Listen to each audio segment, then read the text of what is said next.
धूर्त बिल्ली का न्याय। बहुत पुरानी बात है। एक जंगल में एक बहुत बड़े पेड़ के तने पे एक खोल था। उस खोल में कपिंजल नाम का एक तीतर रहा करता था। हर रोज वह खाना ढूंढने खेतों में जाया करता था और शाम तक लौट आता था। एक दिन खाना ढूंढते ढूंढते कपिंजल अपने दोस्तों के साथ दूर किसी खेत में निकल गया और शाम को नहीं लौटा। जब कई दिनों तक तीतर वापस नहीं आया तो उसके खोल को एक खरगोश ने अपना घर बना लिया और वहीं रहने लगा। लगभग 2 से 3 हफ्तों बाद तीतर वापस आया। खा खा कर वह बहुत मोटा हो गया था और लंबे सफ़र के कारण बहुत थक भी गया था। लौटकर उसने देखा कि उसके घर में एक खरगोश रह रहा है।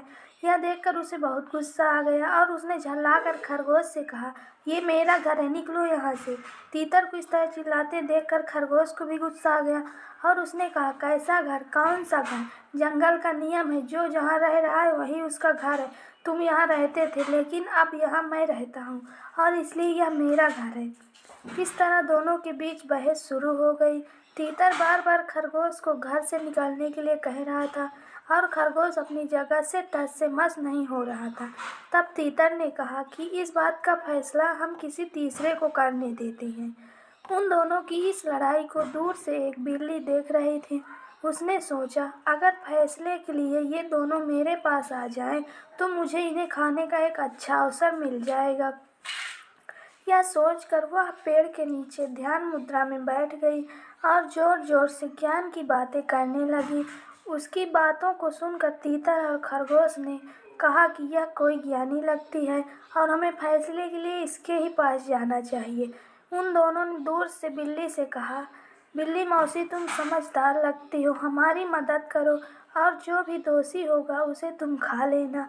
उनकी बात सुनकर बिल्ली ने कहा, अब मैंने हिंसा का रास्ता छोड़ दिया है, लेकिन मैं तुम्हारी मदद ज़रूर करूँगी। समस्या यह है कि मैं अब बूढ़ी हो गई हूँ और इतने दूर से मुझे कुछ सुनाई नहीं दे रहा है। क्या तुम दोनों मेरे पास आ सकते हो? उन दोनों ने बिल्ली की बात पर भरोसा कर लिया और उसके पास चले गए। जैसे ही वो उसके पास गए, बिल्ली ने तुरंत पंजा मारा और एक ही झपट्टे में दोनों को मार डाला। कहानी से सीख। इस कहानी से हमें यह सीख मिलती है कि हमें झगड़ा नहीं करना चाहिए और अगर झगड़ा हो भी जाए तो किसी तीसरे को बीच में आने नहीं देना चाहिए।